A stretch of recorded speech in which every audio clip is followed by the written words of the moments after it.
Why did Diablo 1 fans love finding Wirt Dead in Diablo 2 Resurrected, thanks to the developers?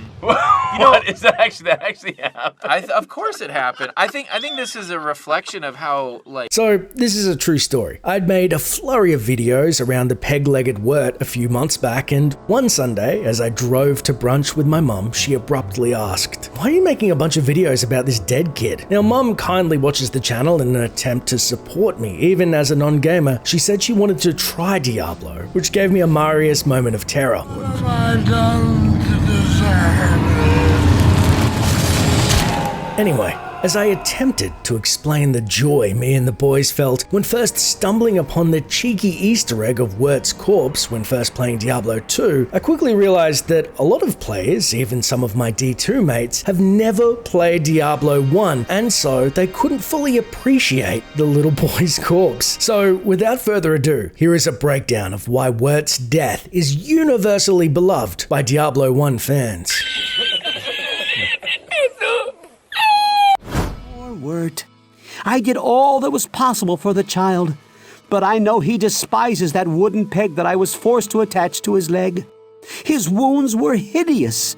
No one, and especially such a young child, should have to suffer the way he did. First, we need to establish that Wirt was, by the time of Diablo 1, a victim of a terrible tragedy, having been snatched from his mother's arms and dragged into the labyrinth with his leg hacked off by the brutish butcher. Which then begs the question, what possibly could make players happy about seeing the poor boy perished? Wirt is a kid with more problems than even me, and I know all about problems.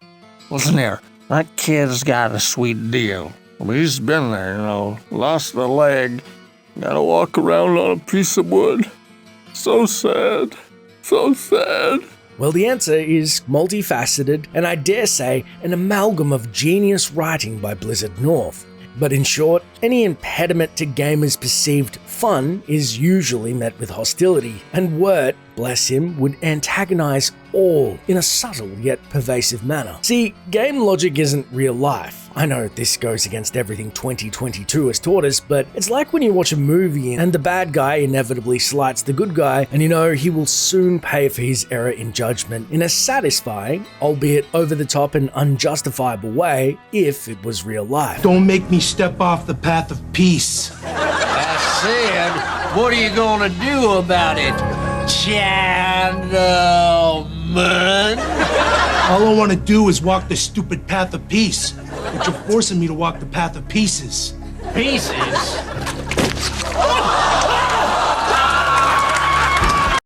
So, what did Wirt do exactly? And how did Blizzard leverage the player's general disdain for the boy come Diablo 2? Well, fear not, as I've compiled a short list. Number 1, the most petty of grievances is that Wirt appears across the small river on the outskirts of town away from the main dungeon. But why is that an issue, I hear you ask? Well, just listen to the thrum of the warrior's rhythmic steps as we attempt to get to him, and how long it takes.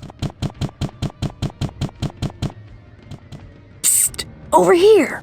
Over Now, here! number 2, outside of taking ages to get to, when met, Wirt is quite forked tongue for a small boy. In fact, like Farnham, most of the townsfolk only tolerate his demeanor due to pitying him. Look, I am running a business here. I don't sell information, and I don't care about some king that's been dead longer than I've been alive. If you need something to use against this king of the undead, then I can help you out. Number 3, Wirt has no active quests attached to him in the entire game. There is little reason to visit him, so there's always this sense of a letdown of traveling so far, and then he has no real narrative function outside of his minor barbs and small insights. Number 4 is the most major of grievances, and that is, we the player arrive in town to aid the people in destroying the incarnation of the devil known as Diablo, at great risk to our own well-being and much sacrifice. As such, every resident does what they can to help our quest. Bar 1, Wirt. Wirt, being the little mercenary preteen that he is trying to save money to whisk an ignorant barmaid Jillian away. Obviously, we learn the feelings are not mutual. which would be fine, except that he charges a hefty 50 gold just to see his inventory. We literally put our lives on the line and the little lech is sticking us for our paper. To make matters worse, the loot is randomized, so you pay 50 gold no matter what, in hopes of seeing a decent item that may or may not be even suitable for your class, but also it could be too expensive so you can't get it. So keeping all of the grievances in mind, let's fast forward to Diablo 2. We learn in the game, the player character, the warrior, after felling the Lord of Terror in Diablo 1, became his next host.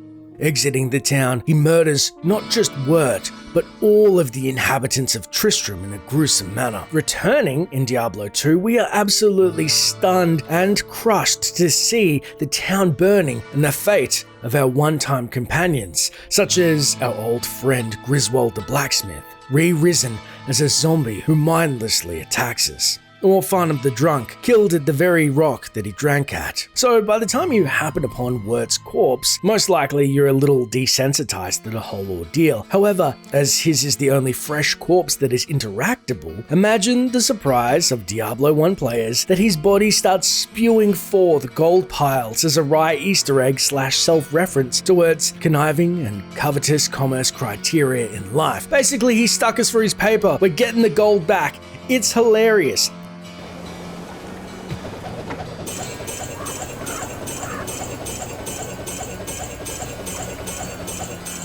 To further punctuate the dark humor and satisfying element to the whole ordeal, the icing on the cake, of course, is you can loot his precious peg leg, which is later revealed as a vital key to the secret cow level of Diablo 2, which is an even bigger Easter egg. All in all, this is a wry nod to the previous installment that takes a devilish sense of humor to fully embrace.